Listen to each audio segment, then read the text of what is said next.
What's going on, gamers? Suro here, and today I'm going to go over a fire ranged build in Core Keeper. This is actually really exciting to use, and the reason that this is actually a viable build now is because with the most recent update, the Easter update that came with Core Keeper, we actually got a buff to our only fire set of gear in the game, which is the skull set. So before it was like 7 damage every third second. Now if you look over there, if you have a full set on, you get all enemies or all nearby enemies burn for 43 damage every third second.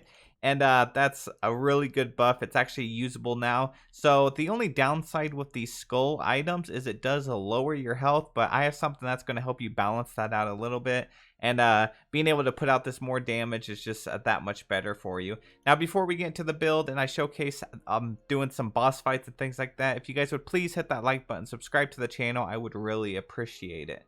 Now, going forward, we are going to have to get some really end-game stuff. So, I'm sorry, I know a lot of my videos lately have been some end-game stuff, but that's just the point where I'm at. And I know there's a lot of people that's out there really needing some end-game builds and just kind of messing with the different armors and stuff.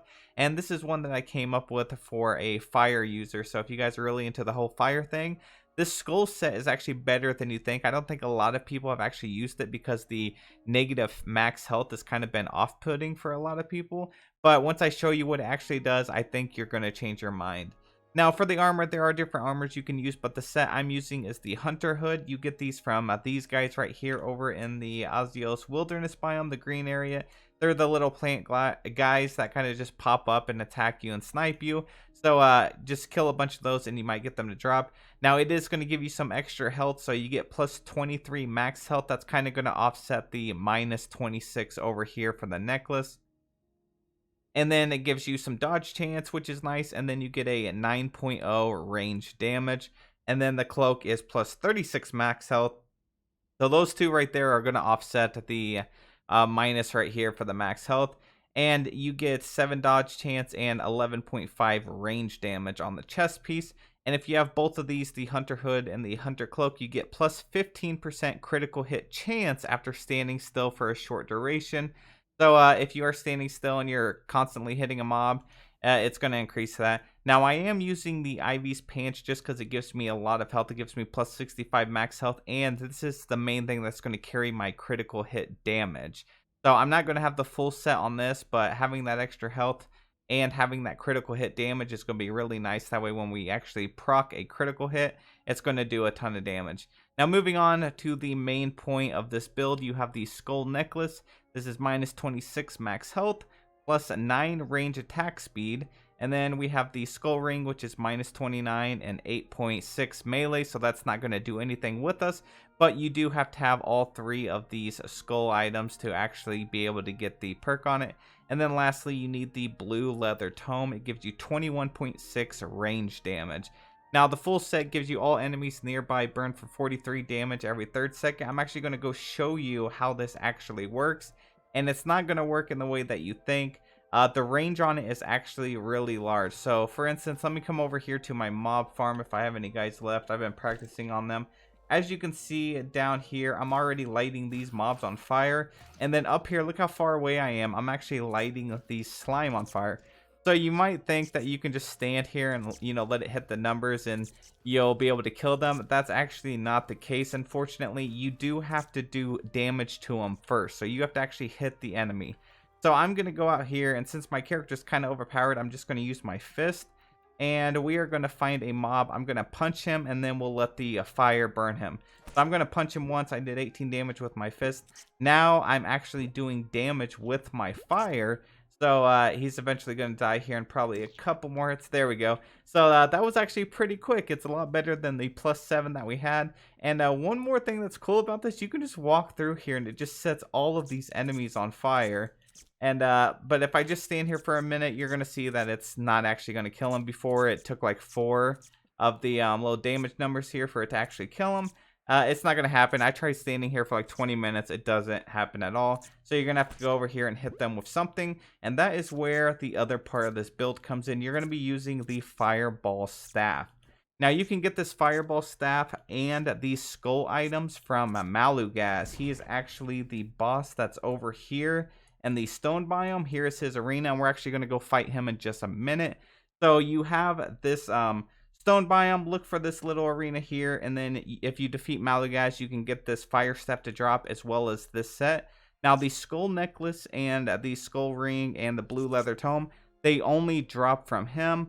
The fireball staff also drops from these guys right here. They are also in the stone biome. They have their little shaman characters that you've come across, and they're shooting the fire at you. That's where you can also get the staff to drop for you, but I've never been lucky enough to actually get that. So now that we know how this build works, we are going to go up there and fight Malugaz.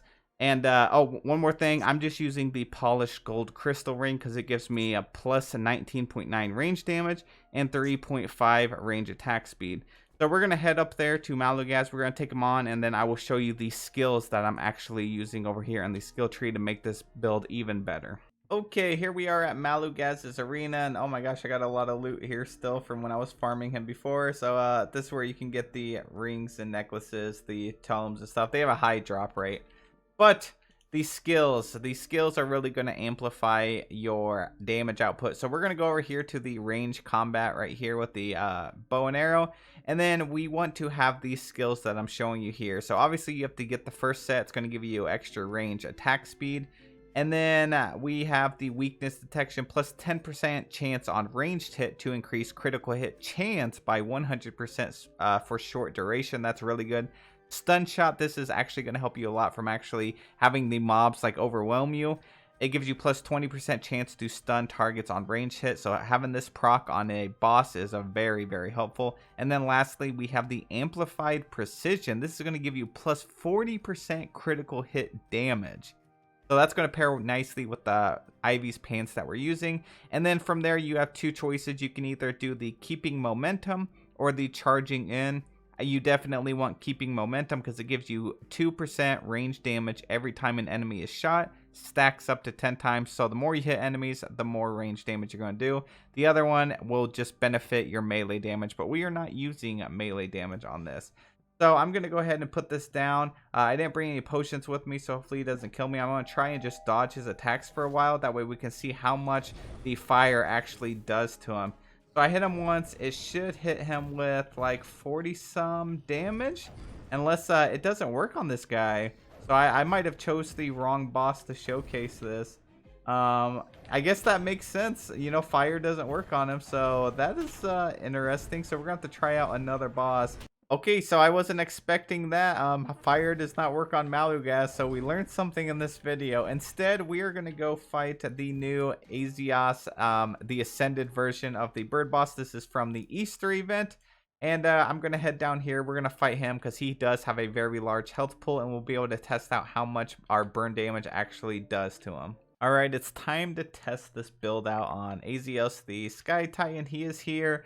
Since I am here during the Easter event, I'm using the large golden egg, so he's going to look different than the normal form. So we're going to go ahead and drop this down, and I'm going to try and just kite him around and dodge his attacks and use the fire, and also see if we get the full 43 damage every 3rd second on the boss as well. So here we go, drop that down. I got this. He looks really sick. So we hit him with 402 damage. He does have the fire on him, unlike the Malugaz. So we are doing damage, but obviously his health pool is so massive that I don't think the extra burn is going to do much to him. But our ranged fire build is still really strong. So as you can see, we're doing a good amount of damage, but it's definitely nothing like what the poisonous sickle has. If I were to use my poisonous sickle, it is just going to completely melt him. But having a fire ranged build for the boss is really good, because if you're not that good, or if you don't have that large of a health pool, you can actually just keep kiting him around like this and just chip away at his health while you're dodging his attacks. Just be sure that you actually break those crystals as soon as they spawn, and then we can go back to doing some more damage. And hopefully that fire burn will actually keep his health from going up too much while we're breaking these crystals. But yeah, it's not the most overpowered build. Obviously, range is never going to be anything like the melee, because most of the things in this game is just based around melee damage. But we're still hitting him for some really large numbers here. And if you're just moving around out in the world, this build is definitely going to be great for that. So let's go ahead and finish him up here. I'm going to have to break these crystals. These crystals are probably the most annoying part of the fight. just because you have to stop your momentum, stop what you're doing, and then go and attack him some more. I didn't bring any health with me or potions, so I'm just going to activate that, and hopefully we don't take too much damage. But when he does go outside of the map, you can just keep hitting him over here. If we were using just melee attacks, we would not actually be able to hit him. So this is pretty nice that he's just kind of standing there. We're going to try and kill him before he heals up from those healing crystals. That burn is keeping it from moving up too high. And there we go. We finally destroyed him. So this build is really useful. Imagine if you actually had some potions with you. You could heal yourself. I obviously came unprepared. But yeah, it's very fun to use, and my favorite thing is just completely lighting up all of the mobs as you walk by. It kind of makes you feel like you have some magic going on in the game. Let's see what we got for loot. We got the figurine, we got the rabbit ears, the necklace, the original Azios beak necklace. So we got some really good stuff here. I'm just gonna break that chest. And then one thing to note, if you want him to respawn, you do have to break all of these crystals. So just keep that in mind. That's just a little side note there. But that is it for the ranged fire build. It's just mainly used for those lesser creatures, especially over here in the mold dungeon. It's really useful because those little tentacles will attack you here. You can kind of peek out, shoot them, and keep doing that. And if you tag enough enemies, you can actually leave that burn on them and just kind of hide behind the wall and let it damage and kill them. So that is very cool. Thank you guys so much for watching the video. I really hope you enjoyed it or you learned something. If you did, hit that like button, subscribe to the channel, and if you have any more questions, just let me know in the comment section. I will be sure to answer them. Thank you again, and I will see you in the next video.